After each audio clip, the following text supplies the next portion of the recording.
Tales at Dawn by Moonlight presents John Mortonson's Funeral, a Tale of Terror by Ambrose Bierce. Owen Mortonson was dead. His lines in the tragedy Man had all been spoken, and he had left the stage. The body rested in a fine mahogany coffin fitted with a plate of glass. All arrangements for the funeral had been so well attended to that had the deceased known he would doubtless have approved.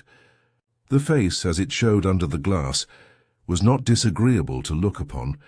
It bore a faint smile, and as the death had been painless, had not been distorted beyond the repairing power of the undertaker. At 2 o'clock of the afternoon, the friends were to assemble to pay their last tribute of respect to one who had no further need of friends and respect.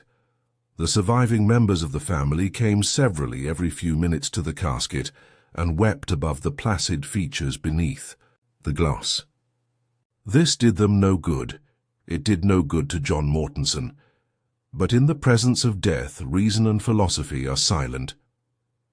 As the hour of 2 approached, the friends began to arrive, and after offering such consolation to the stricken relatives as the proprieties of the occasion required, solemnly seated themselves about the room with an augmented consciousness of their importance in the scheme funereal. Then the minister came, and in that overshadowing presence the lesser lights went into eclipse. His entrance was followed by that of the widow, whose lamentations filled the room. She approached the casket, and after leaning her face against the cold glass for a moment, was gently led to a seat near her daughter. Mournfully and low the man of God began his eulogy of the dead, and his doleful voice, mingled with the sobbing which it was its purpose to stimulate and sustain, rose and fell, seemed to come and go, like the sound of a sullen sea. The gloomy day grew darker as he spoke. A curtain of cloud underspread the sky, and a few drops of rain fell audibly. It seemed as if all nature were weeping for John Mortonson.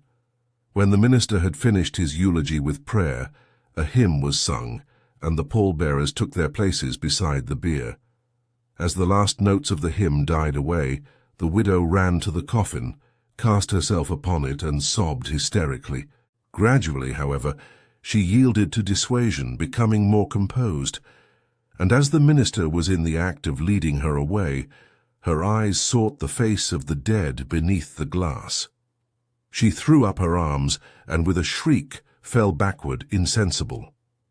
The mourners sprang forward to the coffin. The friends followed, and as the clock on the mantel solemnly struck 3, all were staring down upon the face of John Mortonson, deceased. They turned away, sick and faint. One man, trying in his terror to escape the awful sight, stumbled against the coffin so heavily as to knock away one of its frail supports.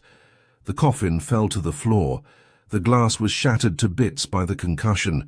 From the opening crawled John Mortonson's cat, which lazily leapt to the floor, sat up, tranquilly wiped its crimson muzzle with a forepaw, then walked with dignity from the room.